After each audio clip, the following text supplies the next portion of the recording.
Hello everyone. जो problem हम आज सॉल्व करने वाले हैं वो है combination some.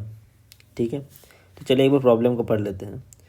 Given an array of distinct integer candidates and a target integer target, return the list of unique combinations of candidates where the chosen number sum to target. You may return the combination in any order. The sum number may be chosen from the candidate an unlimited number of times. Two candidates are unique if at least one of the chosen number is different. देखिए, तो पहले हमें जो बताया गया है कि एक कैंडिडेट गिवन रहेगा जिसमें सारे नंबर यूनिक होंगे, जैसे 2 3 6 7, तो सारे नंबर यूनिक होंगे। हमें इन कैंडिडेट में से in the sense in number में से कुछ नंबर चूज करने हैं जो सम टू टारगेट होगा।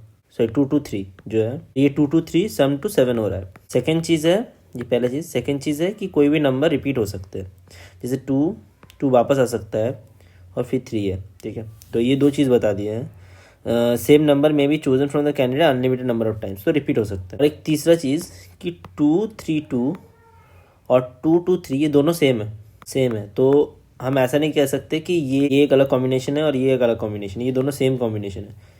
ठीक है, अंदर जैसा भी अरेंजमेंट हो, अगर नंबर जो यहाँ पर है सारे नंबर अगर यहाँ पर भी हैं तो सेम है, तो उन्हें मैं एक ही बार कंसिडर करूँगा। थर्ड कंडीशन यही है कि मैं इस तरीके से सारे वो वेक्टर्स निकालने हैं या फिर एरे निकालना है, ठीक है, जिनमें ये जो सम होगा वो सम टारगेट आएगा। टारगेट यानी यहाँ इस केस में 7। ठीक है, तो हमें वो सारे वेक्टर और कॉम्बिनेशंस निकालने पड़ेंगे और उन्हें एक वेक्टर में स्टोर करना पड़ेगा, यानी एरे में स्टोर करना पड़ेगा, और जितने भी कॉम्बिनेशंस होंगे जिनके सम 7 हो। एक बार इस एग्जांपल को भी देख लेते हैं। इस एग्जांपल में बोला गया है कि 2 3 5 है एक नंबर, सॉरी कैंडिडेट लिस्ट है। इन कैंडिडेट लिस्ट में से मुझे टारगेट बनाना है 8। ठीक है, अब टारगेट अगर मुझे 8 बनाना है तो कैसे कैसे पॉसिबल है। एक तो होगा ये 2 में 4 बार ले लूँ, तो अब इनके सम जो होंगे वो 8 होंगे। मैं ऐसा भी कर सकता हूँ कि 2 फिर 3 और फिर 3, तो इससे भी मेरा सम जो होगा 8 होगा। और एक जो हो सकता है वो है 3 और 5, इनका भी सम 8 होगा। अब अगर मैं ऐसे लूँ 3 2 3 जो सेम है इसकी तरह, तो ये दोनों सेम ही है, ये दोनों अलग नहीं है, तो हम इसे एटलीस्ट एक ही बार लिखेंगे, हम इसे 2 बार नहीं लिखेंगे। जैसे 3 2 3 और 2 3 3 ये अलग नहीं है, सेम है, तो इसे हम आउटपुट में सिर्फ एक ही बार लिखेंगे। आइदर इस तरीके से लिखेंगे या फिर इस तरीके से लिखेंगे। और 2-3 एग्जांपल देखते हैं और फिर ट्राई करते हैं। तो एक बार वही वाला एग्जांपल ले लेते हैं, 2 3 6 7, और मेरा जो टारगेट है वो है 7। तो हम क्या करेंगे, पहले इटरेट करेंगे पहले नंबर से। पहले 2 लिए, तो अब मेरे पास 2 पॉसिबिलिटीज़ हो सकती हैं, आइदर मैं 2 वापस लूँ या फिर 3 लूँ। तो मैं पहला पॉसिबिलिटी करता हूँ कि मैंने 2 वापस लिया। अब मेरा सम कितना हुआ 4। मेरे पास और एक पॉसिबिलिटी, अगेन 2 पॉसिबिलिटी, हर एक ब्रांच में मेरे पास 2 पॉसिबिलिटी है। आइदर मैं 2 को वापस लूँ या फिर नेक्स्ट नंबर को लूँ जो है 3। अब मैं जब 3 में आऊँगा तब भी मेरे पास 2 पॉसिबिलिटीज़ होंगे, आइदर मैं 3 लूँ या फिर नेक्स्ट पॉसिबल नंबर को लूँ। इसमें भी सेम ही आएगा, पहले इधर मैं 2 लूँ या नेक्स्ट पॉसिबल नंबर को लूँ। तो इस केस में पहले मैं क्या कर रहा हूँ, 2 में हूँ। अब मेरा नेक्स्ट एलिमेंट मैं क्या कर रहा हूँ, 2 ले रहा हूँ, मैं इधर ट्रैवर्स कर रहा हूँ। ठीक है, मैं इधर पहले ट्रैवर्स कर रहा हूँ, देखता हूँ क्या होता है। तो फिर मेरा 4 हुआ। अब मैं नेक्स्ट टाइम वापस मैं 2 ले रहा हूँ, तो जो मेरा हो रहा है 6। देखिए 6 जो है वो 7 से कम है फिलहाल। ठीक है, मैं तब तक ये चलते जाऊँगा जब तक कि मेरा टारगेट से कम होगा। जिस मोमेंट में मुझे टारगेट से ज़्यादा मिल जाएगा मैं रिटर्न कर दूंगा। ठीक है, नेक्स्ट टाइम मैं क्या कर रहा हूँ, 2 ले रहा हूँ, मेरा जो सम आ रहा है वो 8 आ रहा है। ठीक है, अगेन 8 जो है वो ऑब्वियसली 7 से बड़ा है, तो मैं इसे रिटर्न कर दूंगा। 2 को बैक ट्रैक करूँगा 2 को, और फिर मैं क्या करूँगा, इसका पॉसिबिलिटीज़ मैंने क्या बोला था, 2 है ना, 2 है या फिर नेक्स्ट पॉसिबल नंबर है। नेक्स्ट पॉसिबल नंबर हो रहा है 3। अगर मैं 3 को ऐड करता हूँ तो हो जाता है 9। अगेन इससे ज़्यादा हो रहा है, तो इसको भी करूँगा, इसको भी करूँगा, इसका दोनों पॉसिबिलिटीज़ गए। अब मैं क्या करूँगा, इसका नेक्स्ट पॉसिबिलिटीज़ देखूँगा 6, वो भी अगेन इससे बड़ा हो जा रहा है। 7 अगेन इससे बड़ा हो जा रहा है, तो इसको भी मैं रिमूव कर दूंगा। अब मैं देखूंगा यहाँ पर कितना है सम मेरा 4। अब मेरा नेक्स्ट पॉसिबिलिटीज़ क्या है, 2 तो हो गया, तो 3 होगा। तो 3 अगर मैं करूँगा तो कितना हो रहा है, 2 + 2 + 3 वो हो रहा है 7। इमीडिएटली मुझे जब 7 मिला तब मैं ये कॉम्बिनेशन को स्टोर कर दूंगा। तो मैं क्या करूँगा, हर एक नंबर से मेरे जो पॉसिबिलिटीज़ होंगी वो 2n होंगी, कि हर एक नंबर से मैं 2 चीज़ें कर सकता हूँ। आइदर इस नंबर को लेके ही बढ़ूँ या फिर इसका नेक्स्ट नंबर लूँ या फिर नेक्स्ट नंबर लूँ या फिर नेक्स्ट नंबर लूँ।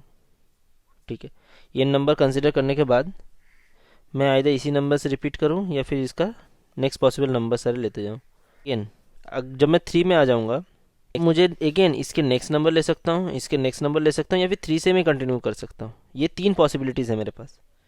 मैं कभी भी बैक ट्रैक नहीं करूँगा। Back track in the sense मैं स्टार्टिंग से स्टार्ट नहीं करूँगा। अगर मैं 3 फॉर एग्जांपल ऐसे कॉम्बिनेशन में बना रहा हूँ जो स्टार्ट हो रहा है 3 से, तो मेरा नेक्स्ट नंबर कभी भी 2 नहीं होगा। मतलब ऐसा कोई नंबर नहीं होगा जो लिस्ट में इससे पहले आ चुका है या फिर वेक्टर में उससे पहले आ चुका है।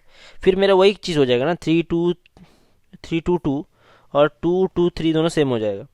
मगर मुझे ऐसे बताया गया है कि ये कॉम्बिनेशन सारे दोनों सेम है।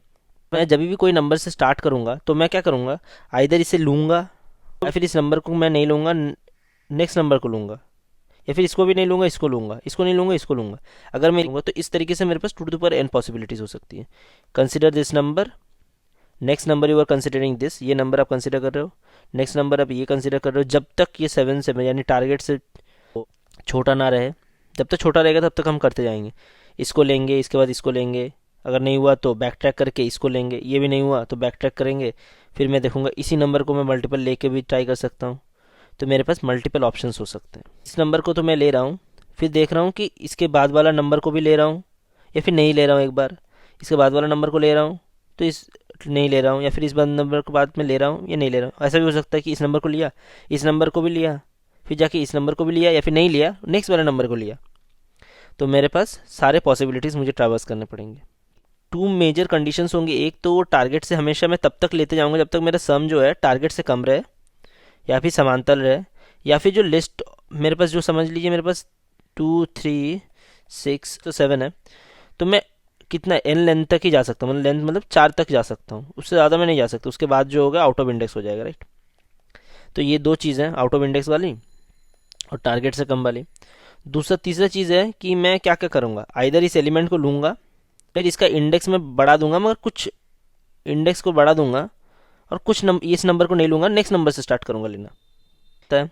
और चौथा ये हो सकता है कि चलिए मैं इस नंबर को तो ले रहा हूँ, बाद में वापस इस नंबर को मैं ले सकता हूँ, ठीक है। तो इंडेक्स जो है, इंडेक्स बढ़ेगा ही नहीं। फॉर एग्जांपल इस एलिमेंट को लिया मैंने इस इंडेक्स पे, सर इंडेक्स समझ लीजिए 0 पे है, इस एलिमेंट को लिया मैंने, नेक्स्ट टाइम जब मैं इटरेट कर रहा हूँ इंडेक्स को इंक्रीज़ नहीं कर रहा हूँ, इंडेक्स को वही रख रहा हूँ। चलिए कोड देखते हैं तो आपको क्लैरिटी से अच्छे समझ में आएगा।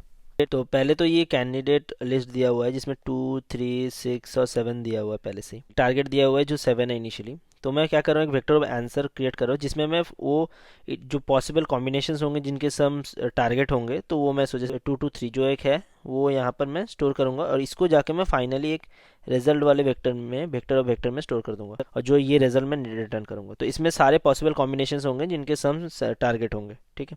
और इसमें मैं हर कॉम्बिनेशन में हर पॉसिबल कॉम्बिनेशंस को मैं स्टोर करूँगा जिसके टारगेट 7 होंगे, और ये जितने भी कॉम्बिनेशंस का सम 7 होंगे वो जाकर मैं रिजल्ट में स्टोर करूँगा। तो मैं एक सोल्यूशन, एक फंक्शन बना रहा हूँ जिसके अंदर मैं 0 जो मेरा इंडेक्स है वो मैं स्टोर कर रहा हूँ, एक 0 ये है जो मेरा सम स्टोर कर रहा है, ANS जो मैं रिटर्न करूँ जिसमें हर इटरेशन में मैं नंबर स्टोर करते जा रहा हूँ। दूसरा है ये टारगेट जो मेरा एक्चुअली टारगेट सम है, और एक है कैंडिडेट जो मेरा वो लिस्ट ऑफ नंबर्स है। तो मैं सोल्यूशन की इंडेक्स आ रहा हूँ, तो इंडेक्स में इनिशियली 0 है, ANS तो फिलहाल मेरा वो खाली है, सम 0 है, और टारगेट मेरा 7 है, और ये मेरा लिस्ट है जिसमें 2 3 6 7 है, ठीक है। अब मैं देख रहा हूँ sum is equal to target है कि नहीं, जो नहीं है। पहला मैं दो चीज़ें कंडीशन में एक देख रहा हूँ, एक तो इंडेक्स जो मेरा n साइज से ज़्यादा नहीं होना चाहिए, मतलब इस साइज से ज़्यादा नहीं, अगर होगा तो इमीडिएटली रिटर्न कर दूंगा मैं। और दूसरा चीज़, जब मेरा टारगेट से सेम हो जाएगा तो मैं उसे ANS को मैं रिजल्ट में स्टोर कर दूंगा और फिर मैं रिटर्न कर दूंगा। ये दो रिटर्न स्टेटमेंट मेरे माइंड में रखना पड़ेगा। मेरे पास, मैंने जैसे बोला, दो कंडीशन होंगे। एक कंडीशन ये होगा कि 2 को वापस लूँ, वह तो लिया था मैंने, वापस 2 को लूँ। और दूसरा कंडीशन ये है कि मैं इंडेक्स को बढ़ा दूँ मगर कुछ लूँ नहीं, मैं 2 को लूँ ही नहीं, 3 से स्टार्ट करूँ। फॉर एग्जाम्पल अगर मेरा एक ऐसा हो कि 8 है और मेरे पास है 2 3 और 5, ठीक है। तो एक तो ये 2 2 2 2 तो हो, एक ऐसा भी होगा ना 3 5, तो ये 2 से स्टार्ट नहीं हो रहा है। ऐसा भी कंडीशन के लिए भी मैंने इंडेक्स बढ़ा दिया। इसमें देखिए मैंने सम में कुछ ऐड नहीं किया। तो ये उस कंडीशन के लिए है जिस कंडीशन में मैं कोई भी नंबर को ले नहीं रहा हूँ, तो 2 को मैं स्किप कर रहा हूँ पहला कंडीशन में। दूसरा कंडीशन में ऐसा भी हो सकता है 3 को भी स्किप करूँ, क्योंकि ये तो AI डिज़ाइन नहीं है, ये तो इटरेटिवली सारे कॉम्बिनेशन ट्राई करके जिसमें पॉसिबिलिटीज़ होंगे उनको स्टोर करेगा। ये हर पॉसिबिलिटीज़ को ट्राई करना पड़ेगा। कंडीशन यहाँ पर आया। अब इस कंडीशन में क्या चेक कर रहा है वो, इसमें चेक कर रहा है अभी जो सम है जो अभी इनिशियली 0 है विथ कैंडिडेट ऑफ इंडेक्स, मतलब इंडेक्स के आंसर में 2 में है फिलहाल, 0th इंडेक्स में है जिसमें 2 है।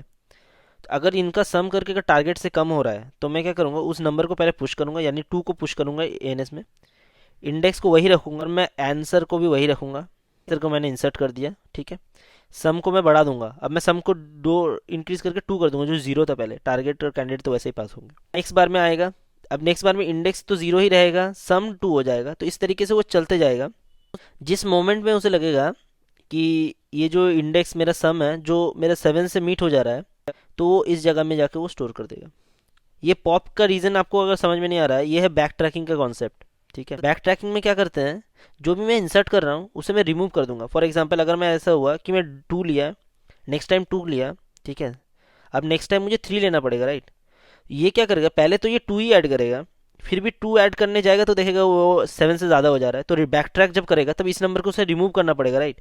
इसको रिमूव करेगा, फिर इस कंडीशन में आएगा, इस ये कोई कंडीशन, ये हर समय आएगा, और इसमें जाके वो 3 ऐड करके ट्राई करेगा वो।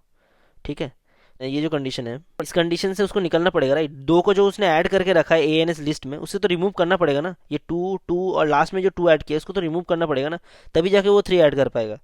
और यहाँ पर एएनएस को जब रिमूव कर रहा है, वो सम तो मैं फंक्शन के अंदर प्लस कर रहा हूँ, तो सम ऐसा नहीं है कि सम वो इंक्रीज करके कैंडिडेट के साथ प्लस हो जा रहा है। फॉर एग्जांपल अगर मेरा सम जो 4 है उसके साथ अगर मैं 2 ऐड करूंगा, 2 तो फंक्शन के अंदर ऐड कर रहा हूँ, जब ये फंक्शन में रिटर्न आएगा इस जगह में वापस, तब वो देखेगा सम तो वापस 4 हो चुका होगा, सम अभी 6 नहीं रहेगा। ठीक है, और ए एन एस से पॉप कर देगा, जो लास्ट एलिमेंट जो मैं यहाँ पर इंसर्ट कर रहा हूँ उसे पॉप करना बहुत ज़रूरी है। पॉप नहीं करूँगा तो फिर जाके वो कैसे आंसर कैसा आएगा, 2 2 2 और 3 आ जाएगा, तो इसे मुझे पॉप करना पड़ेगा ना। पॉप करेगा फिर यहाँ पर आएगा, अब मैं इंडेक्स बढ़ा दे रहा हूँ, तो अब इंडेक्स कहाँ पर जा रहा है, 3 पे आ जा रहा है, राइट। अरे यहाँ पर आया, अब 3 पे आया, तो अब 3 पे आके वो चेक करेगा कि सम जो है जो फिलहाल 4 है plus index of 3, index of 2 1 है, जो 3 है अब टारगेट से ग्रेटर देन इक्वल टू है, मेट कर रहा है।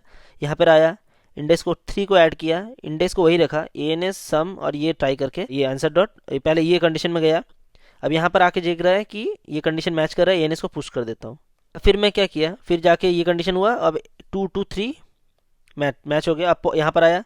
ठीक है, अब 3 को पॉप बैक किया इसने, यहाँ पर कंडीशन में यहाँ पर आ जा रहा है। इंडेक्स प्लस 1 करके मैं ट्राई करूँ, इंडेक्स प्लस 1 मतलब 6 को ट्राई करूँ, इसमें 6 है, राइट।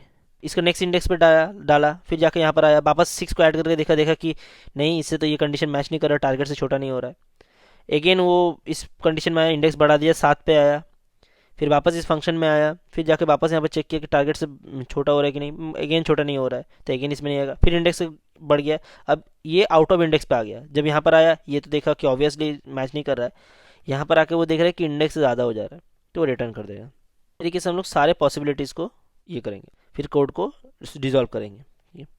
तो सिमिलरली एक इसका जावा सोल्यूशन एक बार देख लेते हैं। ठीक है, तो ये रहा Java solution, exactly same C plus plus solution जैसा ही है। इसमें भी मैंने लिस्ट अब इंटीजर ए एन एस दिया, पहले तो इंडेक्स पास कर रहा हूँ, इधर सम ए एन एस जो है मेरा एम टी एरे लिस्ट है, एक टारगेट है जो मेरा यहाँ से पास हो रहा है, और एक कैंडिडेट लिस्ट है। ठीक है, सेम चीज़ है, अगर सम मेरा टारगेट से ये होगा तो वो जो आंसर होगा, आंसर एरे लिस्ट होगा, वो जाके इसमें स्टोर होगा।